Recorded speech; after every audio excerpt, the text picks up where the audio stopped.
देखिए, सिविल सेवा की तैयारी शुरू करने के भी कई लेवल्स होते हैं। सिविल सेवा की तैयारी का एक हिस्सा है कि आप पढ़ाई कब शुरू कर दें सिविल सेवाओं के लिए, यानी कि सिलेबस की तैयारी कब शुरू कर दें। लेकिन पढ़ाई की शुरुआत करने से पहले एक लेवल और भी है, ये 2 लेवल्स और भी हैं। एक लेवल है कि सिविल सेवा परीक्षा की तैयारी के लिए अपने मन को मजबूत बनाना कब से शुरू कर देना चाहिए, क्योंकि मन की मजबूती बहुत ज़रूरी है इस परीक्षा में। ये 2 दिन, 4 दिन की तैयारी नहीं है। इस तैयारी में आपको लगते हैं लगभग 1 साल, 1.5 साल, 2 साल, कभी-कभी 3 साल भी।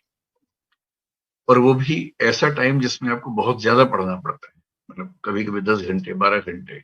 शुरुआत में आप 6 घंटे पढ़ेंगे, फिर 8 घंटे होगा। धीरे-धीरे आपका खुद मन करेगा ज़्यादा पढ़ने का और तब तैयारी आपकी सीरियस लेवल पे आएगी।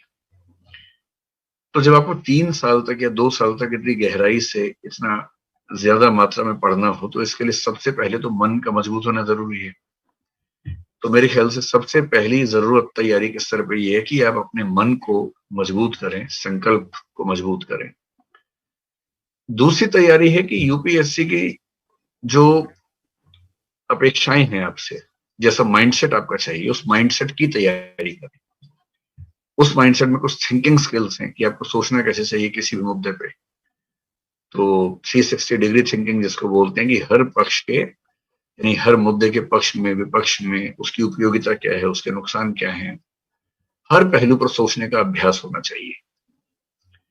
जैसे सिंपल सा एग्जांपल ये कि मान लीजिए आपके पास व्हाट्सएप पे कोई मैसेज आया किसी जाति के खिलाफ, धर्म के खिलाफ, देश के खिलाफ, और उसमें कुछ नकली तथ्य पेश किए गए हैं। तो सीधे भरोसा करने की बजाय यदि आप उस पर थोड़ा सा रिसर्च करने लगते हैं, तो इसका मतलब आपका दिमाग अब यूपीएससी जैसा होने लग गया है। दी हुई बातों को वैसा का वैसा स्वीकार मत कीजिए, उन पर थोड़ा सा डाउट कीजिए। और रिसर्च करने के लिए क्या करना है, सिर्फ इंटरनेट पर जाके टाइप करना है गूगल में, बहुत सारे आर्टिकल्स आपको मिल जाएंगे। और जहां आपने किसी भी ऐसी बात को वेरीफाई करने के लिए कुछ आर्टिकल्स को पढ़ना शुरू कर दिया, इसका मतलब अब आप 360 डिग्री थिंकिंग के रास्ते पर चल पड़े। एक तो ये है।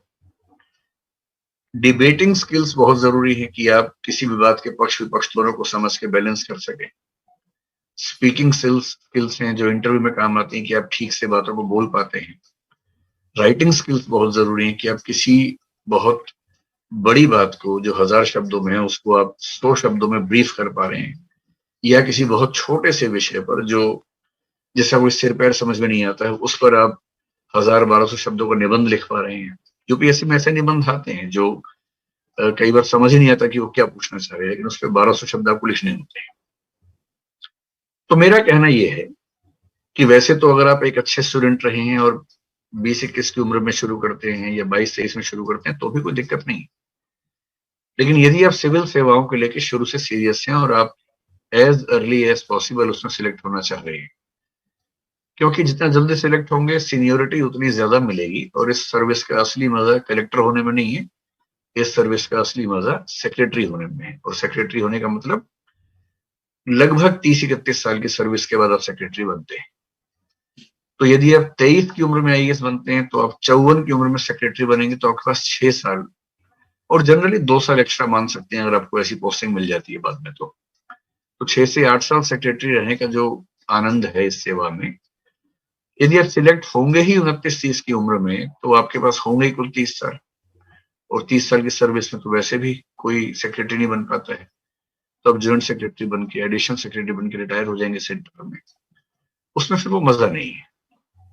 तो यदि कोई सीरियस है शुरू से, तो मेरा ख्याल है कि स्कूल और कॉलेज लेवल पर कम से कम स्किल्स के स्तर पे काम करना चाहिए। डिबेट्स बोलना, चीजों को ठीक से पढ़ के कॉम्प्रिहेंड करना, विस्तार में लिखना, संक्षेप में लिखना, ये कुछ ऐसे स्किल्स हैं। हो सके तो स्कूल कॉलेज में कुछ लीडरशिप पोजीशंस को संभालना। कोई सोसाइटी है स्कूल या कॉलेज में, उसके अध्यक्ष बन गए, उसमें थोड़ा सा नेतृत्व कैसे करते हैं, प्लानिंग कैसे करते हैं, कोऑर्डिनेशन कैसे करते हैं, सबको साथ लेके कैसे चलते हैं, वो सब स्किल्स अगर आप पाएंगी, इन सब का फायदा इंटरव्यू में काफी ज्यादा मिलता है, क्योंकि आपका एक्सपीरियंस इतना रिच होता है कि आपके आंसर्स बहुत मैच्योर हो जाते हैं उसके बाद। तो मेरा ख्याल है कि आपको स्कूल और कॉलेज की लाइफ में एक तो मोटिवेशन, अपना मन मजबूत करने के लिए कुछ सिविल सेवाओं की या सिविल सेवकों की डायरी पढ़ लीजिए, उनकी किताबें पढ़िए उनके बारे में। कुछ जैसे एक उपन्यास पिछले साल आया था 12th फेल, जो एक बच्चे की कहानी है जिसने 12वीं क्लास में फेल होने के बावजूद बाद में आईपीएस वो बना, मनोज उसका नाम है, अभी डीआईजी है महाराष्ट्र में। ऐसे कुछ कहानियां आपको मोटिवेशन के लिए हेल्पफुल हो सकती है, तो शुरुआत में 10वीं 11वीं 12वीं क्लास में वो सब पढ़ सकते हैं ऐसी कहानी। और डिबेटिंग, पब्लिक स्पीकिंग, कुछ स्कूल कॉलेज की जिम्मेदारियां संभालना, राइटिंग स्किल्स में दो चीजें, किसी बहुत संक्षिप्त बात पे विस्तार में लिखना और बहुत विस्तृत बात को बहुत संक्षेप में ब्रीफ करना, इस तरह से कोई पॉइंट मिस ना हो। ये स्किल्स आप कॉलेज में अगर डेवलप कर लेते हैं तो मेरे ख्याल से कॉलेज के बाद, और यदि ये बहुत सीरियस हैं तो आप कॉलेज के फर्स्ट ईयर के बाद से सीरियस प्रिपरेशन में उतर सकते हैं। और अभी तो क्योंकि कॉलेज चल भी नहीं रहा है तो आप कॉलेज की शुरुआत से भी तैयारी कर सकते हैं। ऑनलाइन में तो ये सुविधा भी है कि आप अगर कोई ऐसा ऑनलाइन प्लेटफॉर्म ज्वाइन कर लिया आपने तो उसमें आप 2 साल 3 साल 4 साल तक जितनी बार चाहें पढ़ भी सकते हैं, रिवाइज भी कर सकते हैं।